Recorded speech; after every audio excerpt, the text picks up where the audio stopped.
media khususnya Kepri. Terima kasih atas kehadirannya. Kami hari ini melakukan konferensi pers yang sebelum kami berangkat ke Jakarta menyerahkan berkas ini ke Kementerian Keuangan.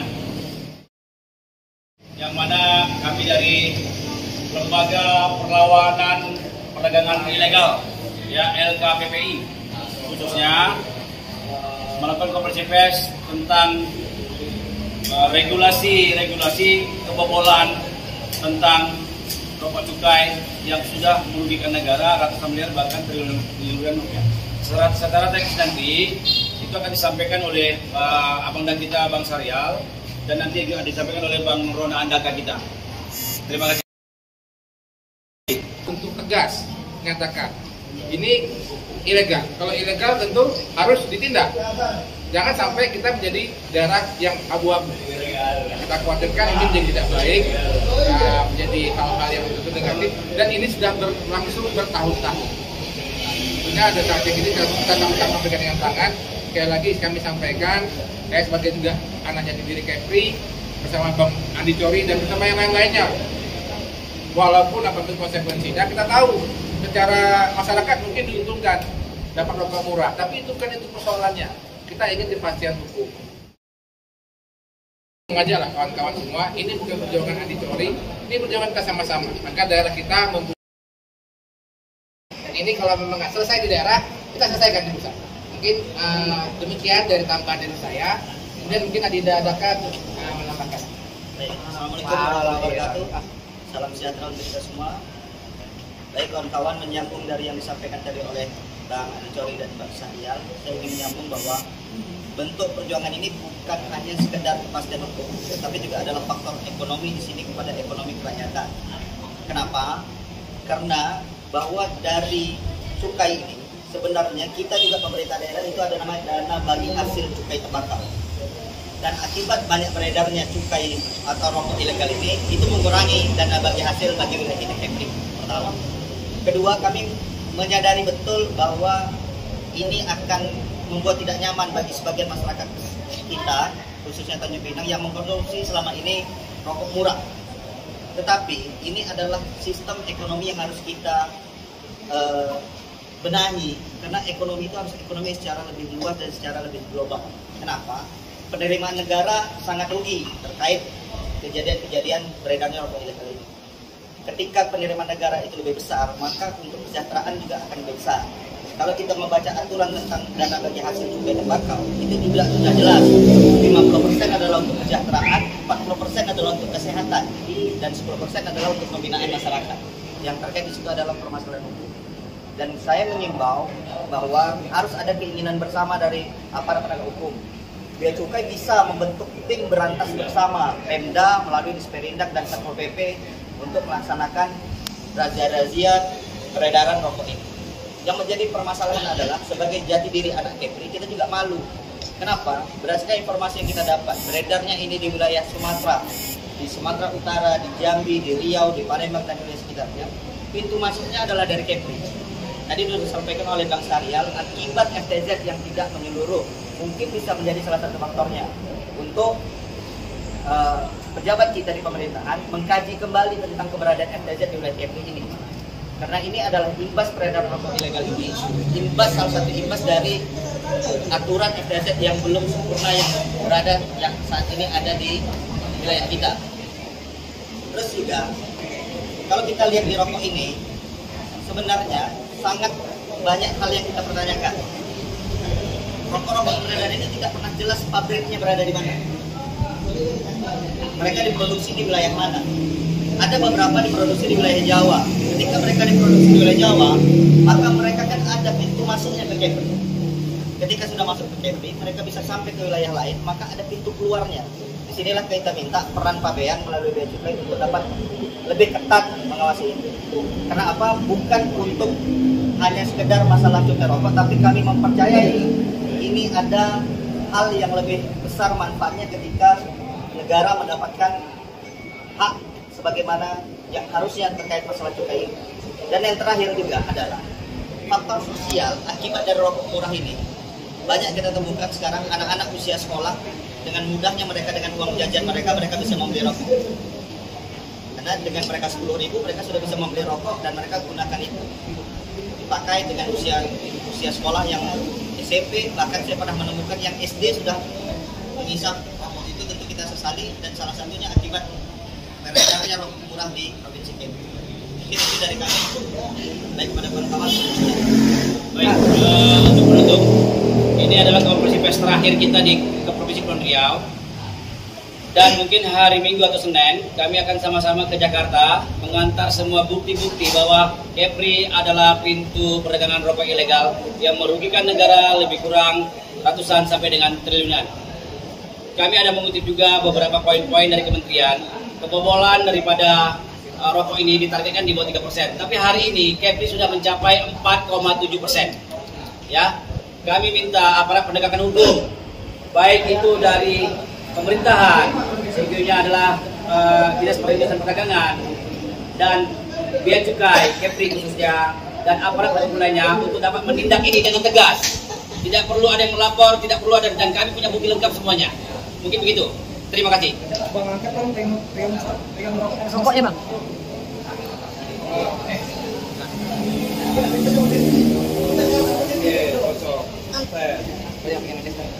Bang, terkait dengan akan laporan di pusat itu, siapa dalam hal ini yang akan dilaporkan? Apakah perusahaan yang tercantum dalam rokok ilegal itu atau apa?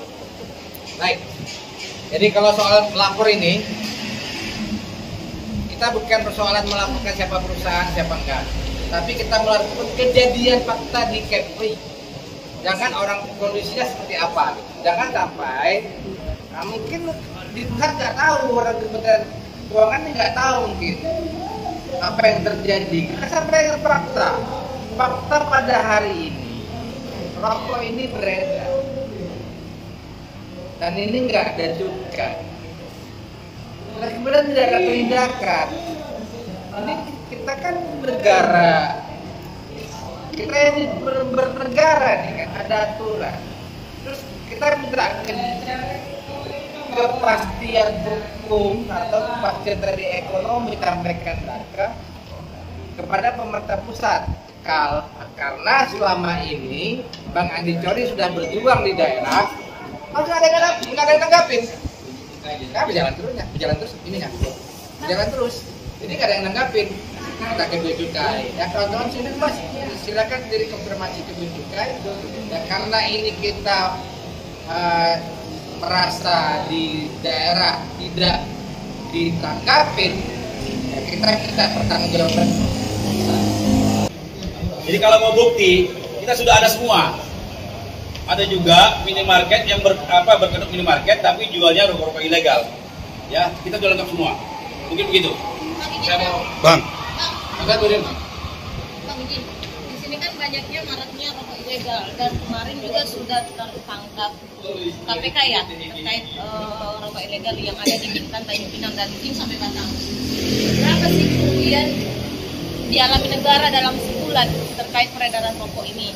Itu yang pertama. Yang kedua, apakah kita sudah koordinasi dengan pihak BPK kawasan sendiri mungkin dengan maraknya rokok ilegal ini? Jadi gini, kalau mengenai teknis berapa, kita ini kan adalah dari bagian daripada masyarakat. Tentu kalau angka-angka kita tak punya data, tapi disinyalir ini miliaran bahkan sampai triliunan. Ya kan kita hitungan tahunan lah ya. Tapi kan yang lebih tahu angka-angka ini tentulah aparat-aparat yang ada. Jadi sekali lagi kita sampaikan, kita ini kan gerakan moral, ya kan. Kita nggak mau daerah kita ini jadi daerah abu-abu, gitu. Jadi jangan sampai pedagang juga tidak diuntungkan karena pedagang dicuri, ya kan? Karena dia menjual pedagang kecil nih, mau disita salah. Ini kan nggak disita juga salah. Kita minta ketegasan pemerintah. Ini ilegal atau ilegal? Kalau ini ilegal, kenapa dia beredar? Kenapa nggak ada yang nindak? Kan ini pertanyaan nih. Mana yang nindak? Jadi kalau berapa tadi tanyaannya, berapa kerugiannya? Mungkin kami bukan pihak yang bisa menghitung berapa ininya. Mungkin itu bisa diduga miliaran dan bahkan triliun ya Pak Jare. Karena gini, tadi sampaikan Jaka, kita kan punya data juga di provinsi DBH dan bagi hasil cukai tembakau. Itu yang kata Adaka, ini juga mempengaruhi penerimaan kita. Artinya PAD daerah juga bergantung juga terhadap cukai ini. Jadi kalau semakin tak ada yang bayar cukai, mungkin kita akan kehilangan pendapatan dari cara bagi hasil cukai. Ini kan peredaran rokok ini sudah lama berlaku, artinya bukan setahun 2 tahun. Dan sebagaimana disampaikan oleh Sorry tadi bahwa negara merasa dirugikan ratusan bahkan triliunan sebagaimana disampaikan oleh Sorry. Apa sebetulnya yang menjadi kendala para penegak hukum untuk bisa paling tidak meminimalisir potensi kerugian negara karena rokok ini? Apakah memang karena ada dugaan-dugaan permainan atau mafia atau kartel sehingga mereka bahkan tidak tersentuh? Baik, itu yang juga akan nanti kita tanyakan ketika kita berkunjung ke pusat nanti. Ini kan semangatnya adalah semangat sama dengan yang terjadi di Kementerian Keuangan saat ini, ingin bagaimana integritas dari Kementerian Keuangan beserta jajarannya dalam proses bersih-bersih penting kejadian baru-baru ini yang hangat. Nah, kita sampaikan hal ini agar Kementerian Keuangan bisa mengambil sikap dan mengambil langkah-langkah tegas terkait kebocoran-kebocoran penerimaan negara. Salah satunya yang terjadi di Kepri adalah masalah peredaran rokok ilegal. Bicara kartel atau mafia yang terjadi di sini, kita tidak masuk sampai ke sana. Kita tahu pokoknya adalah barang ini beredar. Bahwa tugas dari Bea Cukai adalah menjaga arus lalu lintas barang yang masuk dan keluar di wilayah Kepri. Karena ini tadi seperti disampaikan oleh Bang Syariah, status hukumnya itu jelas, maka disitulah kita mempertanyakan hal tersebut. Kalau memang ini ada payung hukum untuk ini bisa menjadi legal, dilegalkan saja. Kalau memang ini ilegal, ya tolong ini dibenahi. Kenapa? Ini yang korbankan akan banyak, bukan hanya konsumen. Tadi disampaikan pedagang-pedagang kecil. Ketika nanti mereka akan dirazia dan bahkan secara undang-undang mereka juga bisa dipidana dengan penjara 1 tahun atau 5 tahun kalau mereka kedapatan ikut mengedarkan barang-barang ilegal.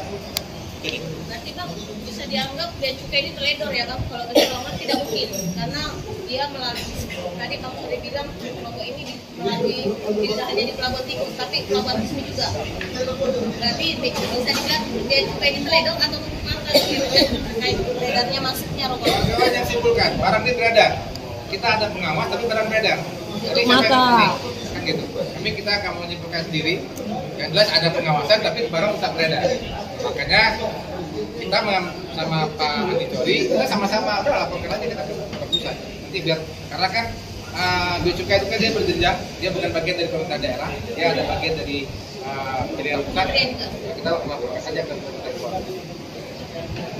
Mas kebetulan lagi bersih-bersih kan katanya. Bang, dengan yang ditemukan Pak Cori tadi di pelabuhan, apakah ada indikasi masif dari oknum-oknum yang backing, Bang? Itu yang pertanyaan pertama. Yang kedua, lalu apakah sejauh ini ada tanggapan dari pimpinan kepala daerah, gubernur maupun wali kota Tanjung Pinang? Terima kasih, Bang. Itu aja, Pak. Kami balikan itu pertanyaan kepada wartawan. Silakan tanyakan kepala daerahnya, silakan tanya kepada APH-APH-nya masing-masing. Bagaimana upaya mereka untuk menghindari. Jadi kan kita sama-sama lihat, kita tidak menuduh siapa-siapa. Jadi kalau gimana atensi kepala daerah, tanyakan kepala daerahnya. Gimana atensi APH, tanyakan APH-nya. Ya kan? Yang kita tahu hari ini barang ini beredar. Ada pengawasan, ada pemerintah daerah. Itu kita tahu. Mungkin begitu dulu ya. Siap. Terima kasih. Saya doakan kami. Laporan awak media BW Indonesia ini.